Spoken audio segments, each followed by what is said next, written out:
तीनों की दोस्ती गांव में मिसाल थी। वे हमेशा एक दूसरे के साथ रहते, मेहनत मजदूरी करते और अपनी गरीबी में भी खुश रहते। हर सुबह वे अलग अलग दिशाओं में काम की तलाश में निकल जाते और शाम को एक साथ बैठकर दिन भर की कमाई बांट लेते। गांव वाले उनकी दोस्ती की मिसाल देते और कहते, जैसे रामू, लखन और बसंत की दोस्ती है, वैसी ही दोस्ती हर किसी को नसीब हो। एक दिन गांव में एक अजनबी व्यक्ति आया। वह धनी दिखने वाला एक व्यापारी था। उसने गांव वालों से पूछा, क्या आप लोगों ने रामू, लखन और बसंत के बारे में सुना है? मैं उनसे मिलना चाहता हूं। गांव वालों ने उसे तीनों दोस्तों का पता बताया।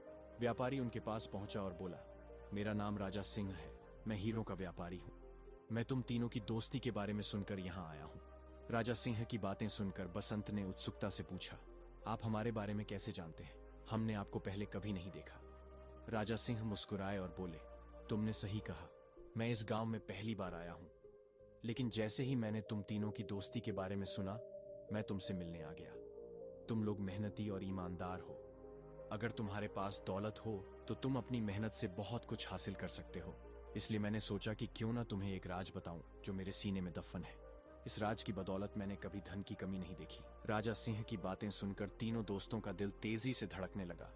उनके मन में तरह तरह के विचार आने लगे। रामू ने पूछा, यह कौन सा राज है? क्या आप हमारी मदद करना चाहते हैं? राजा सिंह ने गंभीर होकर कहा, यह बात 10 साल पहले की है। मैं भी तुम्हारी तरह गरीब था। मेरे पिता वैद्य थे, लेकिन उनकी कमाई से मुश्किल से गुजारा होता था। एक दिन मेरी मां को एक भयंकर बीमारी हो गई। पिताजी ने कहा कि उनका इलाज सिर्फ एक दुर्लभ जड़ी बूटी से हो सकता है, जो पहाड़ों और जंगलों में मिलती है। मैंने वह बूटी ढूंढने का फैसला किया, लेकिन वह नहीं मिली। 2 महीने बाद जब मैं घर लौटा तो पता चला कि मेरे माता पिता दोनों की मृत्यु हो चुकी है। राजा सिंह की आंखों में आंसू आ गए। उन्होंने आगे कहा, उस दिन मैंने ठान लिया कि मैं उस बूटी को जरूर ढूंढूंगा। मैं फिर से जंगलों और पहाड़ों में निकल पड़ा। जब मैं एक घाटी में पहुंचा तो मेरी आंखों के सामने एक अद्भुत नजारा था।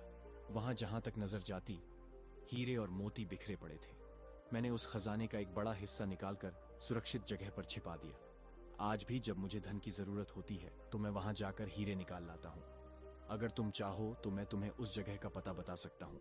लखन ने उत्सुकता से पूछा, हुजूर, क्या आप सच कह रहे हैं? यह सब किसी सपने जैसा लगता है। राजा, खुद वहां जाकर देखोगे, लेकिन एक शर्त है, तुम इस राज को किसी और को नहीं बताओगे। अगर तुमने ऐसा किया तो इसकी भारी कीमत चुकानी पड़ेगी। तीनों दोस्तों ने एक साथ कहा, हमें आपकी शजूर है। राजा सिंह ने उन्हें उस जगह का पता बताया और कुछ रुपए देते हुए कहा, यह पैसे सफर में काम आएंगे। मुझे विश्वास है कि तुम मेरी बातों को गंभीरता से लोगे। इतना कहकर राजा सिंह चले गए। सेठ राजा सिंह के जाने के बाद तीनों दोस्त आपस में बातचीत करने लगे।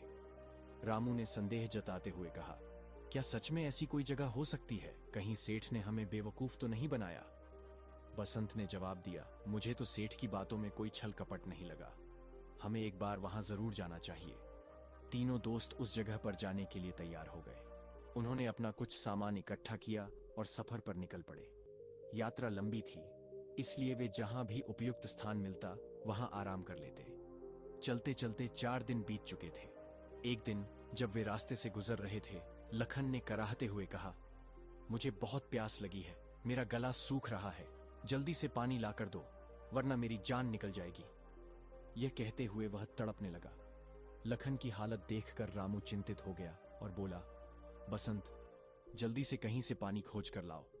यह सुनकर बसंत एक बर्तन लेकर पानी की तलाश में निकल गया, लेकिन जैसे ही बसंत वहां से गया, लखन तुरंत फुर्ती से खड़ा हो गया। यह देखकर रामू हैरान रह गया और बोला, यह क्या, तुम तो भले चंगे हो, फिर यह प्यास का नाटक क्यों किया? लखन मुस्कुराते हुए बोला, अरे मूर्ख, तुम इतना भी नहीं समझते। मैंने यह नाटक सिर्फ बसंत को यहां से हटाने के लिए किया था, ताकि मैं तुमसे अकेले में एक जरूरी बात कर सकूं। रामू ने आश्चर्य से पूछा, ऐसी कौन सी बात है जो बसंत के सामने नहीं की जा सकती? लखन ने गुप्त स्वर में कहा, बात यह है कि अगर तुम चाहो तो उस खजाने के मालिक सिर्फ हम दोनों बन सकते हैं। रामू चौंक कर बोला, क्या मतलब? बसंत का उसमें कोई हक नहीं होगा? लखन ने दृढ़ता से कहा, बिल्कुल नहीं। मैं नहीं चाहता कि वह उस जगह तक पहुंचे। अगर तुम मेरा साथ दो तो यह काम बहुत आसानी से हो सकता है। सोचने में समय बर्बाद मत करो, क्योंकि बसंत कभी भी वापस आ सकता है। हम रास्ते में किसी भी मौके पर उसे खत्म कर देंगे।